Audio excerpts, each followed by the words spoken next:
So today is actually the first leg session back since my injury back in February when I took my meniscus. And I'm super paranoid about damaging anything again, so I did everything in my power to get ready. All the stretches, sled pushes, sled pulls, treadmill walking backwards. And I'm going to take my pants off now and just to see where my legs are currently at.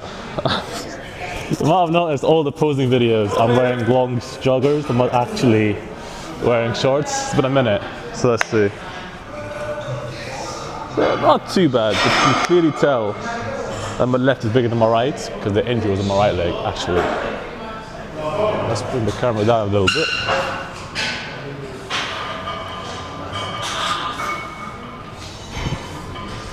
So this is what they look like after 3 months of no training.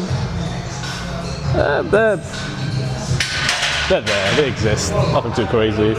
But I'm hoping that at the very least I can get them back to where they were, because they're not going to grow much past that point, because I'm cutting, so we're putting on new muscle tissue. It's going to be very difficult, so instead I'm hoping the muscle memory will kick in and they get back in the shape they were previously at. But we start off with the pendulum squats and working our way down the muscle ladder.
Fuck, I missed this.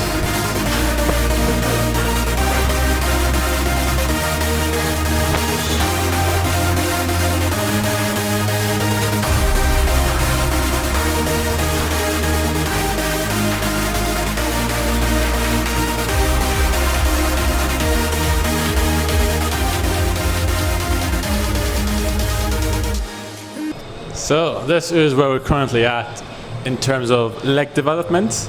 You see, I have hair in my legs, so they're not as lean looking, because as you don't know, when you shave, you look just 10 times leaner. And overall, I'd say it's pretty high, it's pretty good.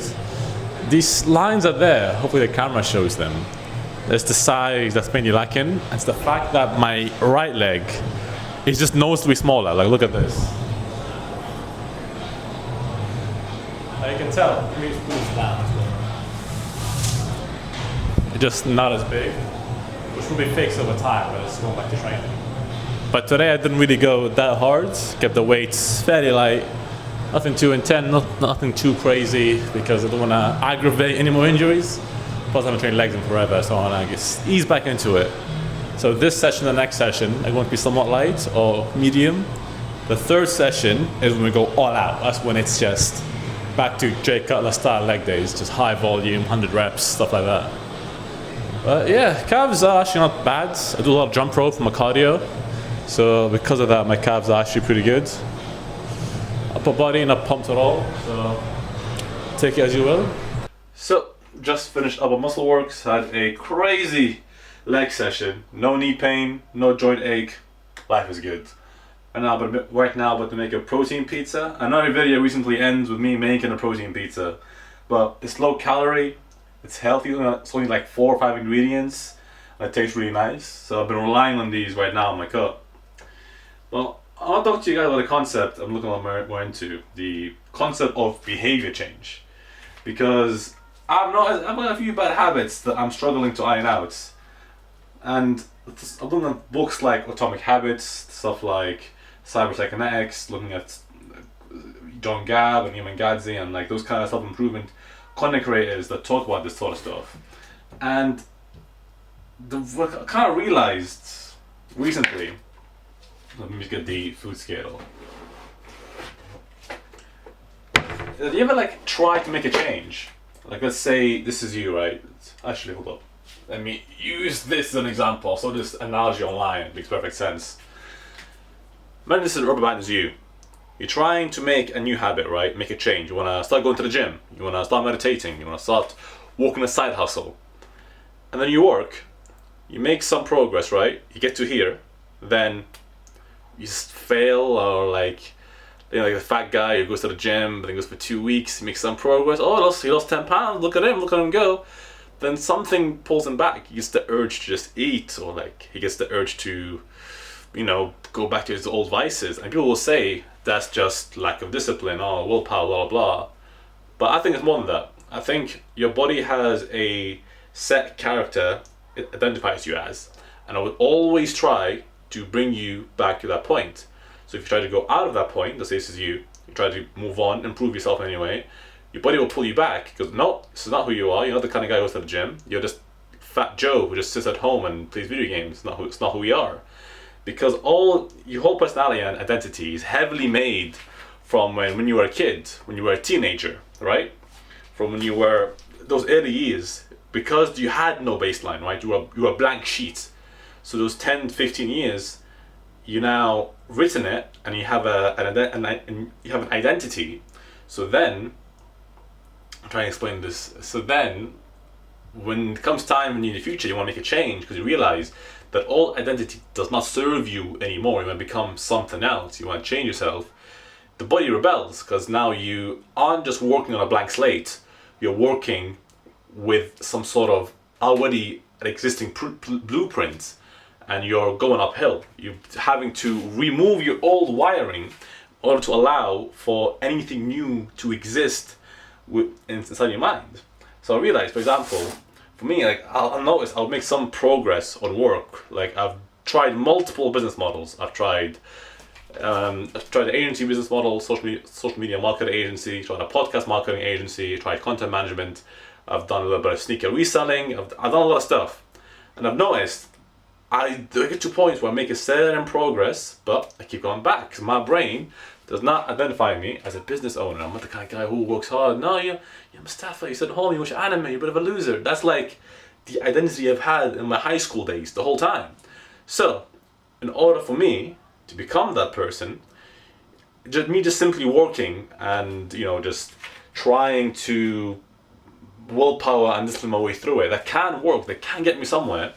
But there's so much friction. But what if, right? What if you change the way you think?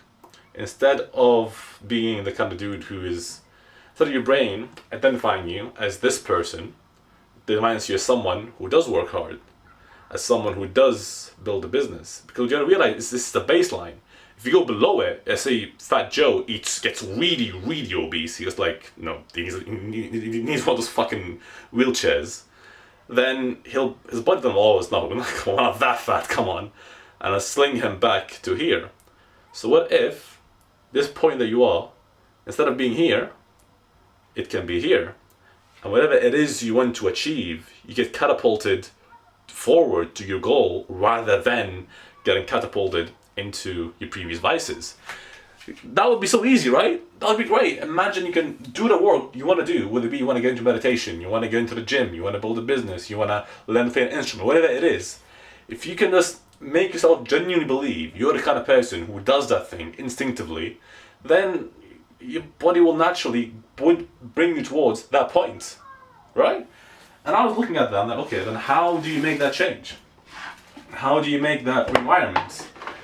And it's 3 steps: visualization, meditation, and action.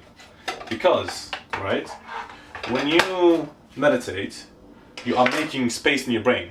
You're making a blank slate. Remember what I mentioned previously, when you're a kid / teenager, the reason why you're able to build whatever habits you have, be good or bad, I'm not talking only about bad habits, you did it because there was nothing to fight against. There was just everything's getting blueprinted. So when you meditate, you're giving yourself more of a blueprint, more of a blank slate to operate with, to fill with your new desires, with the new habits, with the new whatever it is you're trying to achieve. And then, once you have that blank mind, you visualize. You try to imagine yourself, not imagine, but envision yourself as someone who does that. Play scenarios out, like, okay, how would this new version of me, who would achieve the goal I want to achieve, how would he behave? How does he carry himself? How does he talk? How does he interact in social settings, etc.? And then, is action. To affirm the thing you just visualize. You create space, you visualize to have an action plan, then you take that action and you repeat that cycle. That is the solution that I came across. I'm trying it for me, and it's been working like wonders. For me, it's content creation. Like, okay, I want to be the kind of dude, I'm an influencer, I'm a content creator, I'm the kind of guy who makes videos, I'm the kind of guy who uploads consistently. And I've been doing that, and now I feel great. Like, there's significantly less friction when it comes to me doing any sort of work relating to YouTube or relating to any sort of content creation. Like, okay, yeah, so yeah, of course I'm gonna do it. Because in the past, I've tried doing it just via only willpower, only discipline. Back in February, and bro, I was fucking miserable. I was stressed. And I was just, okay, once I did this new method, I'm operating with so much smoothness, with so much ease. It's honestly, the point feels a little bit unfair for the previous hard work that I did. Like, fuck, if only I knew this sooner. So I'm telling you, like, stop trying to bang your head against a brick wall, because all is gonna happen is, fuck, shit, I spilled flour everywhere. All's gonna happen, you're just gonna go back to your old vices. So I highly recommend just simply take a step back, do a slow method, and just visualize, act, and meditate. It's kind of like weight loss. If you lose weight too fast, your body rebels against you. It goes, no, come on, bro. It's gonna need to be gradual. You need to give yourself time to adapt, time to change, time to imprint those new habits.